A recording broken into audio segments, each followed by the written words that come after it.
पंढरपूर संचलित उमा शिक्षणशास्त्र महाविद्यालय पंढरपूर बीएड वर्ष दुसरं सत्र चौथं सेमिनार सादरीकरण घटक आहे समावेशक शिक्षणाची संकल्पना। माझं नाव वाडकर प्राजक्ता विश्वनाथ। पुढची खाली खाली खाली खाली अरे खाली पूर्ण विषय आहे सर्वसमावेशक शिक्षण। सर्वसमावेशक शिक्षण म्हणजे काय तर सगळ्या प्रत्येक ह्याच्यामधून येणारे विद्यार्थी सर्वसाधारण विद्यार्थी असतील किंवा अंध विद्यार्थी असतील, कर्णबधिर विद्यार्थी असतील किंवा अपंग विद्यार्थी असतील, तर या सर्वांना एकत्रित मिळून अभ्यास करण्याची संधी मिळावी याच्यासाठी या सर्वसमावेशक शिक्षणाचा विचार केला गेलेला आहे। याच्यामध्ये पूर्वीच्या काळी वेगवेगळ्या ग्रुप केले जायचे। सर्वसामान्य विद्यार्थी असेल त्यांच्यासाठी वेगळं शिक्षण, अंध विद्यार्थ्यांसाठी वेगळं शिक्षण, अपंग विद्यार्थ्यांसाठी वेगळं शिक्षण। तर असं न करता सर्वसमावेशक शिक्षणामध्ये सर्व ह्याच्यामधील मुलं एकत्रितपणे शिक्षण कसं घेऊ शकतील यासाठी संकल्पना केलेली आहे। प्रस्तावना व्यक्तीच्या विकासाचे शिक्षण हे महत्त्वपूर्ण साधन आहे। भारतामध्ये प्राथमिक शिक्षणाच्या सार्वत्रिकरणाचे उत्कृष्ट पूर्ततेसाठी सर्व शिक्षा अभियान हा कार्यक्रम हाती घेण्यात आलेला आहे। आता सध्या जर आपण बघितलं तर व्यक्तीचा विकास हा पूर्णपणे करायचा झाला तर त्याच्यासाठी आवश्यक गोष्ट आहे शिक्षण। शिक्षण हा महत्त्वाचा भाग आहे आणि भारतामध्ये प्राथमिक शिक्षण हे सगळ्यांना कंपल्सरी आहे, म्हणजे हा एक हक्क आहे। त्याच्यासाठी वेगवेगळे कार्यक्रम राबवण्यात येतात। त्या अंतर्गत समाविष्ट शिक्षण योजनापैकी एक महत्त्वपूर्ण योजना म्हणजे अपंग समावेशित शिक्षण। अपंग समावेशित शिक्षण म्हणजे काय तर त्याच्यामध्ये जे मुलं अपंग आहेत किंवा त्यांना सर्वसामान्य मुलांसारखं शिक्षण घेता येत नाही अशा मुलांसाठी जी सोय केली आहे ती या अपंग शिक्षणामध्ये आहे। सामान्य बालकांबरोबर अपंग, अंध, कर्णबधिर, अध्यक्षम, अक्षम मुलांना शिक्षण घेण्याचा अधिकार आहे। म्हणजे सर्वसामान्य मुलं जसं शिक्षण घेऊ शकतात तसं जे अंध मुलं आहेत, अंध मुलांना सर्वसामान्य शिक्षण घेणाऱ्या विद्यार्थ्यांसारखं शिक्षण घेता येत नाही। त्याच्यासाठी त्यांना वेगळं काहीतरी द्यावं लागतं। जसं अंध मुलं आहेत त्यांना दिसत नाही तर त्यांच्यासाठी ब्रेल लिपीचा वापर केला जातो किंवा ऑडिओ बुक्सचा वापर केला जातो आणि त्याच्या माध्यमातून त्यांना शिकवलं जातं। अपंग मुलांनाही थोडं कर्णबधिर मुलं असतील, कर्णबधिर मुलं म्हणजे ज्यांना ऐकू येत नाही त्यांना काहीतरी सांकेतिक भाषेचा उपयोग केला जातो वेगवेगळ्या प्रकारचे। जसं की आपण सर्वसामान्य मुलांना शिकवताना त्यांना बोलू सांगतो काय करायचे तर ते जे कर्णबधिर मुलं आहेत त्यांना काहीतरी एक सांकेतिक भाषा ठरवली जाते आणि त्या सांकेतिक भाषेच्या आधारे त्यांना शिकवलं जातं।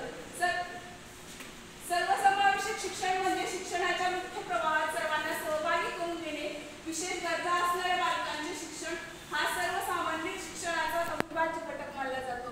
सर्वसमावेशक शिक्षण हा मुख्य प्रवाहात आणण्यासाठी म्हणजे सगळ्या जेवढे मुलं आहेत तेवढ्या सगळ्यांना एकत्रितपणे शिक्षण मिळवण्यासाठी हा समावेशक शिक्षण हे सर्व गरज आहे। कारण याच्यामध्ये सर्व प्रकारच्या मुलांना एकत्रित मुख्य प्रवाहात शिक्षणाच्या मुख्य प्रवाहात आणण्यासाठी या समावेशक शिक्षणाचा उपयोग केला जातो। संकल्पना सन 1960 मध्ये समावेशक शिक्षणाची संकल्पना बऱ्याच देशांमध्ये अस्तित्वात आली। आता 1960 मध्ये संकल्पना आली म्हणजे त्याच्या अगोदरच्या 1960 पूर्वीच्या आधी काय केलं जात होतं प्रत्येक वेगवेगळ्या मुलांना म्हणजे कर्णबधिर असतील किंवा अंध असतील किंवा अपंग असतील तर प्रत्येकाला वेगवेगळ्या प्रकारचं शिक्षण दिलं जात असेल। समावेशक शिक्षण ज्यावेळेस 1960 ला चालू झालं त्याच्यामध्ये सर्व विद्यार्थी जे आहेत त्यांना एकाच ठिकाणी सगळ्यांना सारखं शिक्षण मिळण्यासाठी 1960 मध्ये ही संकल्पना सर्व देशांमध्ये अस्तित्वात आली। पुढे आहे 1981च्या आंतरराष्ट्रीय अपंग वर्षापासून या संकल्पनेला चालना मिळाली।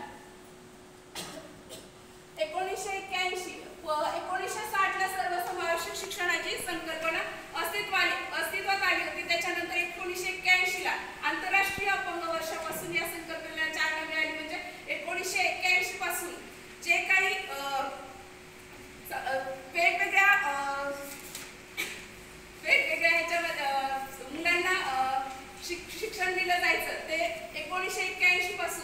अपंग वर्ष म्हणजे त्या पूर्ण वर्षभरात अपंगांसाठी एक वेगळी संकल्पना निर्माण करून 1981 पासून अपंग मुलांसाठी ही वेगळं शिक्षण चालू केलं गेलं.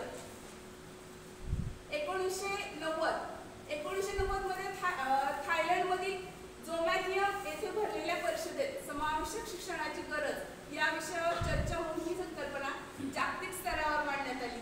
1981 ला अपंग वर्षापासून आंतरराष्ट्रीय अपंग वर्षापासून शिक्षणाला चालना मिळाली. परत 1990 मध्ये थायलंड येथे एक परिषद घेण्यात आली आणि त्या परिषदेमध्ये जोमॅथिया येथे एक परिषद झाली आणि या परिषदेमध्ये समावेश शिक्षणाची गरज काय आहे हे या परिषदेमध्ये जागतिक स्तरावरती मांडण्यात आलं.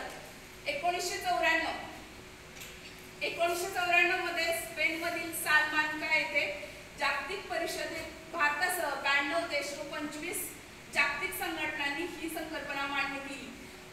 1990 मध्ये झालेली जी जागतिक स्तरावरती शिक्षणाची गरज याच्यावरती जागतिक स्तरावरती संकल्पना मांडण्यात आली होती. त्याच्यानंतर 1954 मध्ये त्याच ह्याच्यावरती स्पेनमधील सालमान्का येथे जागतिक परिषद भरवण्यात आली आणि त्या जागतिक परिषदेमध्ये भारतासह 92 देश व 25 जागतिक संघटना यांनी म्हणजे त्याच परिषदेमध्ये वेगवेगळ्या ठिकाणचे जे देश जगातील वेगवेगळ्या देशातील लोक येऊन तिथे चर्चा करू लागले आणि त्याच्यातील भारतासह 92 देशांनी त्या संकल्पनेसाठी